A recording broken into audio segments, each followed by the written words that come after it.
Halo semua, perkenalkan nama saya Andika Ditya Husseini Putra dari Ilmu Komunikasi Angkatan 2022. Hari ini saya ingin menjelaskan tentang materi dari kelompok 4 yang sudah kami presentasikan dari filsafat komunikasi.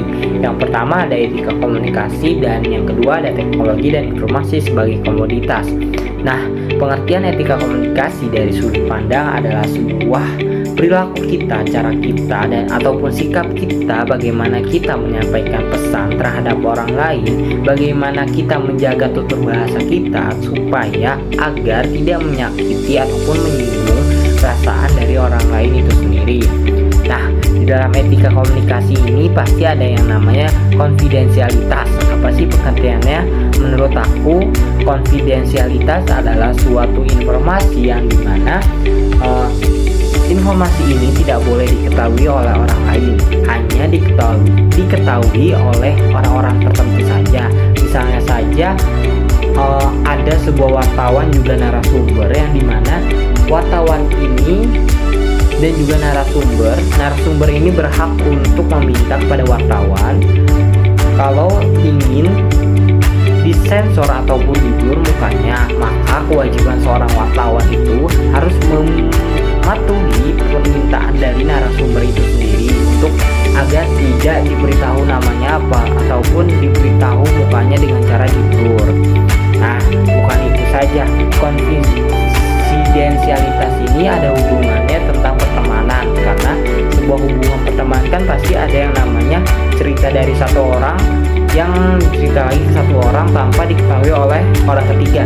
Jadi misalnya orang ketiga ini punya masalah, tetapi dia ini cerita hanya ke satu orang ini saja, maka orang yang satu tidak boleh mengetahui cerita dari orang ketiga ini, gitu. Nah, selanjutnya itu bukan itu saja, di dalam konfidensialitas ada yang namanya sebuah nilai-nilai yang dapat muncul dari dalam diri kita sendiri. Yang pertama itu dengan adanya sebuah kerahasiaan itu sendiri dapat menumbuhkan rasa percaya diri terhadap satu orang dengan orang lain, karena kita merahasiakan sebuah informasi yang tidak diketahui oleh orang banyak, gitu ya. Yang kedua, dengan adanya konfidensialitas kita tidak dapat menyakiti perasaan dari orang lain yang notabene itu orang lain tidak mengetahui cerita kita, bagaimana keadaan kita dan lain sebagainya. Dan yang ketiga ini, dengan adanya kita menceritakan sebuah konfidensialitas terhadap orang lain, itu dapat menumbuhkan antara satu orang dengan individu yang lain, yang dimana terjadinya suatu perwujudan individu antara individu yang lainnya. Nah, secara umum konfidensialitas ini sama dengan sebuah kerahasiaan, yang dimana kerahasiaan ini sama hal yang tadi sudah saya jelaskan, adalah sebuah informasi ataupun data-data yang dimana seharusnya orang lain ini tidak dapat diketahui. Jadi hanya orang-orang tertentu saja yang dapat diketahui kebenarannya. Bukan itu saja, konfidensialitas ini bisa berbentuk sebuah lisan yang dibicarakan secara langsung terhadap satu orang dengan orang lain tanpa melibatkan orang di belakangnya. Jadi bukan itu saja, konfidensialitas itu bisa berbentuk sebuah lisan ataupun tulisan. Maksud saya sebuah tulisan yang dimana tulisan ini seperti sebuah perjanjian yang sudah disepakati antara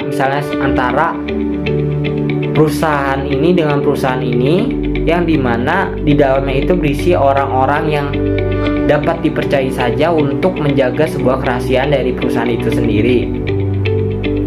Selanjutnya, materi dari kelompok saya membahas tentang stereotip. Apa sih stereotip itu? Stereotip adalah suatu pandangan kita dan penilaian kita terhadap karakteristik yang ada pada orang lain. Misalnya saja, kita bertemu dengan orang Jawa yang notabene ini orang Jawa ini memiliki ciri khas suara yang medok. Dan bukan itu saja, contoh yang lain seperti orang Batak. Orang Batak ini kan memiliki dari segi penilaian kita ini, orang Batak memiliki bicara yang lantang ataupun keras dan juga pandai dalam berbicara. Bukan itu saja, di saat kita menilai orang Tionghoa ini pandai dalam berdagang ataupun berbisnis di segala bidang. Bukan itu saja, orang Tionghoa ini kan notabene itu pandai dalam berbicara. Itulah yang membuat bisnisnya itu lancar. Nah, bukan itu saja, di dalam materi di kelompok saya ini membahas tentang teknologi informasi komoditas. Nah, jadi saya akan menjelaskan satu-satu. Pertama ini ada teknologi.